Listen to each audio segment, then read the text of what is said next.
ఈ జనరేషన్ కిడ్స్కి, ముఖ్యంగా జెన్సీ కిడ్స్కి ఎడ్యుకేషన్లో అవ్వచ్చు, రిలేషన్లో కావచ్చు, ఏదైనా ఒక డెసిషన్ మేకింగ్లో వాళ్ళు ఏ విధంగా ఉండాలి? ముఖ్యంగా ఫస్ట్ స్టెప్ ఎడ్యుకేషన్. యా ఎలాంటి డెసిషన్ సో తీసుకోవాలి?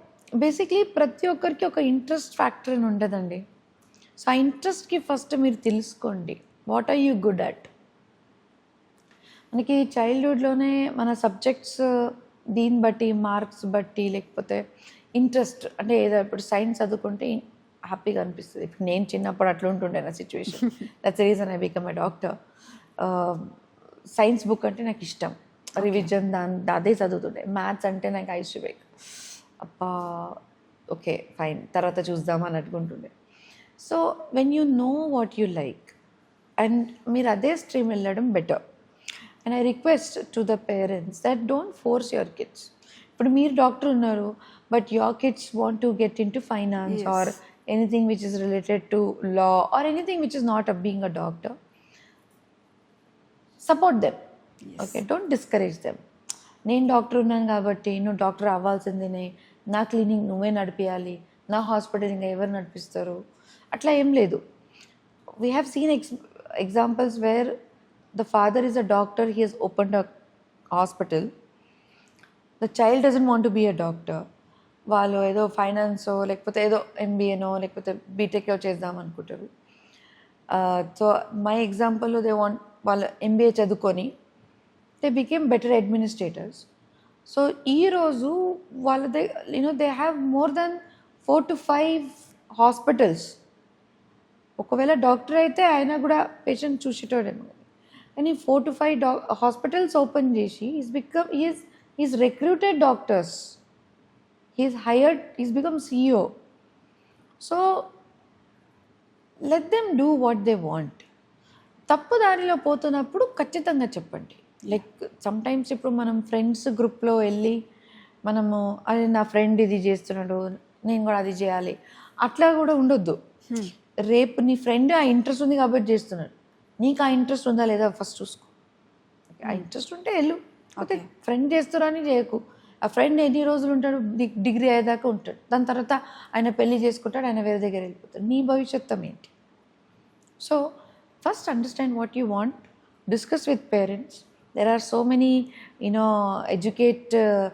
ఎడ్యుకేషన్లో గైడ్ చేసేటోళ్ళు చాలామంది ఉన్నారు, ఎడ్యుకేటర్స్, మోటివేటర్స్, ఓకే, సపోర్టర్స్ ఉంటారు. వాళ్ళతో మాట్లాడండి, increase your knowledge and then take a decision. Okay ma'am, ఇప్పుడు ఈ జెన్సీ కిడ్స్ మీద ఈ సోషల్ మీడియా అనేది ఇన్ఫ్లుయెన్స్ ఎలా ఉందంటారు? ఐ థింక్ సోషల్ మీడియా ఇప్పుడు ఇందాక చెప్పిన anything in limit is good.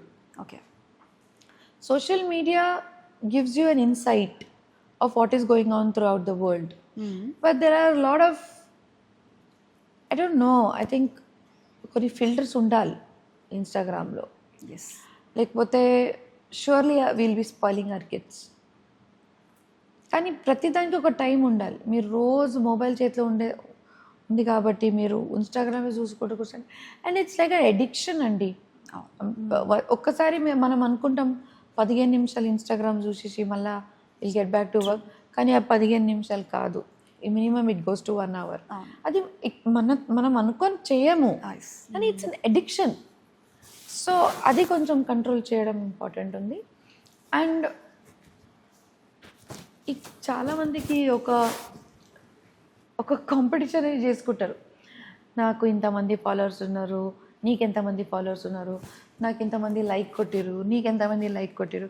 So ఇది అంతా is very superficial. This is not true life. True life is one when people really like you for what you are. అంటే 1-to-1. Okay, నీ family members they are fond of you, నిన్ను చాలా ప్రేమిస్తారు, నువ్వంటే చాలా ఇష్టం. బయట సొసైటీలో అరే వీడు ఎంత మంచిగా మాట్లాడతాడు, ఎంత మంచి పలకరిస్తాడు, ఎంత ముద్దుగా అంటే సపోర్ట్ చేస్తాడు, హెల్ప్ చేస్తాడు, మంచి మంచి మనిషి, ఈ పేరు రావడం స్కూల్లో కానీ, మీ క్యాంపస్లో కానీ, మీ కాలేజ్లో కానీ, అరే ఫ్రెండ్ హోతో ఐసా, ఎప్పుడు కాల్ చేసినా ఉంటాడు, ఎప్పుడు రమ్మని వస్తాడు, బర్త్డేకి సరదాగా నాతో టైం స్పెండ్ చేస్తాడు, కరెక్ట్ గైడెన్స్ ఇస్తాడు, కరెక్ట్ సపోర్ట్ ఇస్తాడు. ఈ పేరు తెచ్చుకోవడం is very important. And Instagram and all that should be just a small part of your, very small part of your life. Yes. So don't concentrate on it so much. Yeah.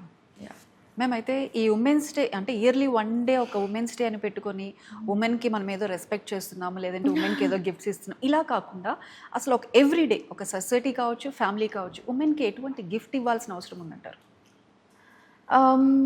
My answer would be the same అండి. ఎందుకంటే it would be, give any woman in your life lots and lots of love and respect. చాలు. ఇంకా మీరు ఏదో అది ఉంటుంది కదా, నేను చాంద్ సితారే తోడాంగా, అవి ఎంత అవసరం లేదు. నేను అది కొనిపిస్తా, ఇది కొనిపిస్తా, అది ఆల్ మటీరియలిస్టిక్ థింగ్. ఎంత ఉన్నా తక్కువనే, మీ దగ్గర ఎన్ని డబ్బులు ఉన్నా కూడా తక్కువనే. We women are very emotional. Okay, we are not practical. So that is our weak point. Yes. అది that is because of our hormones. దేవుడు మమ్మల్ని అట్లా సృష్టించారు. అందుకే కదా తల్లి ప్రేమ అంటే కరుణామయి అంటారు చూడండి. So that is because of we are full of emotions.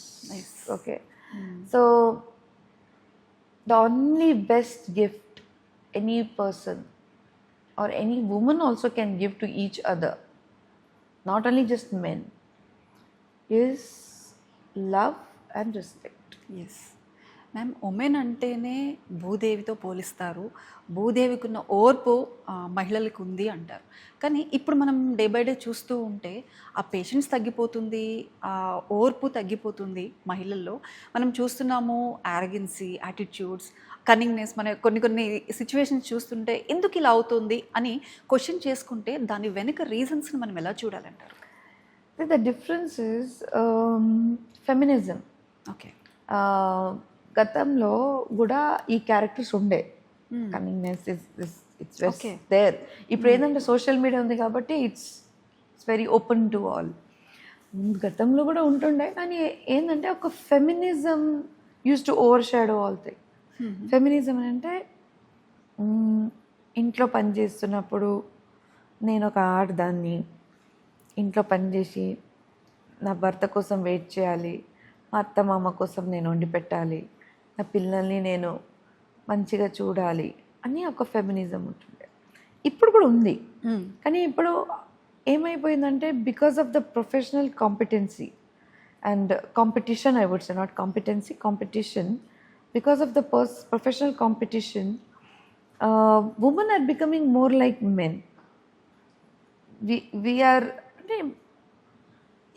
today we are going out, we are working, మంచి సంపాదించుకుంటున్నాము, మన కాళ్ళ మీద మనం నిలబడుతున్నాము, మనం ఎవరి మీద డిపెండెంట్ లేము, మన పని మనం చేయగలుగుతున్నాము, ఇంట్లో పని చేసుకుంటాం, అన్నీ చేసుకొని బయటికి పోతాం, బయటికి పోయిన తర్వాత పని చేసుకుంటాం, మంచి శాలరీ వస్తుంది, మళ్ళీ ఇంటికి వస్తాం, రిలాక్స్ అవుతాం, మళ్ళీ మనకి ఏదైనా తినాలనిపిస్తే బయటికి పోయి తింటాం, లేకపోతే ఇంట్లో అయినా వండుకొని తింటాం.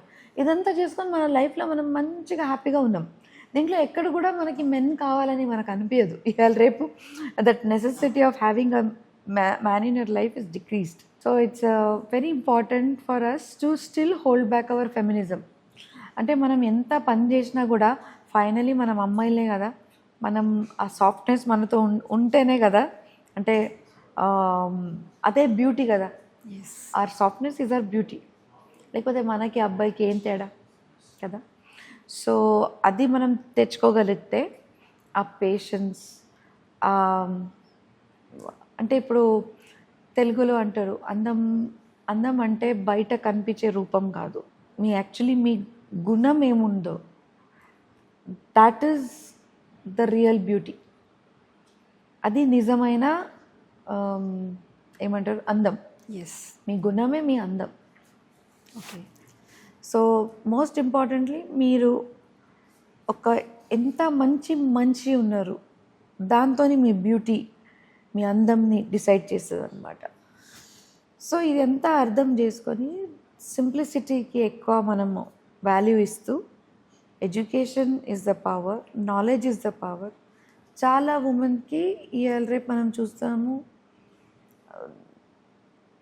అంటే ఒక చూపించుకోవడం, అంటే షో ఆఫ్ ఆ ఏరియాకి వెళ్తారు. కానీ దానికన్నా ముందు షో ఆఫ్ చేయడం తప్పేం లేదు, బట్ మీలో కంటెంట్ ఉండాలి, మీలో ఆ నాలెడ్జ్ ఉండాలి. ఫస్ట్ మీ నాలెడ్జ్ పెంచుకోండి. మీ నాలెడ్జ్ పెంచుకుంటే మీలో కాన్ఫిడెన్స్ వస్తుంది. కాన్ఫిడెన్స్ వస్తే మీ పర్సనాలిటీ వేరే ఉంటుంది. So that is the importance, I mean, to have knowledge. Okay,